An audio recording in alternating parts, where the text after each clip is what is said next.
2-1 গোলে হেরে গেল ব্রাজিল। ফুটবল বিশ্বে বড় চমক কি হলো আজকের ম্যাচে, রাত 2টায় কি ঘটে গেল? সবাইকে স্বাগতম, আপনারা দেখছেন ফুটবল ফ্যামিলি। আজ আমরা কথা বলবো ব্রাজিল ন্যাশনাল টিম বনাম ফ্রান্স ন্যাশনাল টিমের ম্যাচের রেজাল্ট এবং বিশ্লেষণ। দর্শক, ম্যাচের রেজাল্ট হয়তো আপনারা এতক্ষণে নিজেরাই জেনে গিয়েছেন। ব্রাজিল 1 গোল দিয়েছে, ফ্রান্স 2 গোল দিয়েছে, অর্থাৎ 2-1 গোলে জিতে গিয়েছে ফ্রান্স। দুর্দান্ত হয়েছে এই ম্যাচটি। ব্রাজিল ন্যাশনাল ফুটবল টিম 2-1 গোলে হেরেছে ফ্রান্সের কাছে অনেকটাই লজ্জাজনকভাবে। অন্যদিকে ফ্রান্স ন্যাশনাল টিম দারুণ পারফরমেন্স দেখিয়েছে আজকে। দর্শক, ম্যাচের হাইলাইট। ম্যাচের শুরু থেকেই দুই দল আক্রমণাত্মক খেলেছে।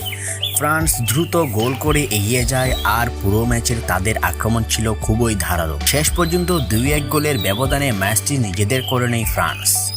দুর্দান্ত গোল করেছেন এমবাপ্পে। কিলিয়ান এমবাপ্পির দৌড়ের কাছে ব্রাজিলের ডিফেন্স হার মেনেছে। দুর্দান্তভাবে 2টি গোলই করেছে ফ্রান্সের তারকা কিলিয়ান এমবাপ্পে। তারকা পারফরমেন্স।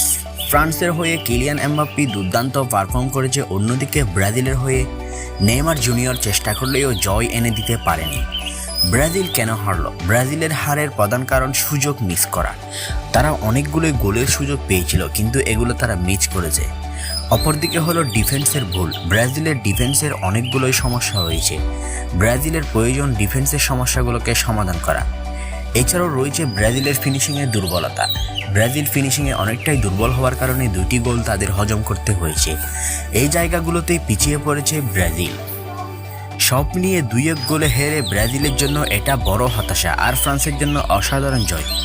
তো দর্শক, ব্রাজিল আর ফ্রান্সের এই ম্যাচটিকে আপনার কেমন লেগেছে? কেন ব্রাজিল হেরেছে এবং কেন ফ্রান্স জিতেছে বলে আপনি মনে করেন? আপনার মতামত জানিয়ে দিন আমাদের কমেন্ট বক্সে। অসংখ্য ধন্যবাদ এতক্ষণ আমাদের সাথে থাকার।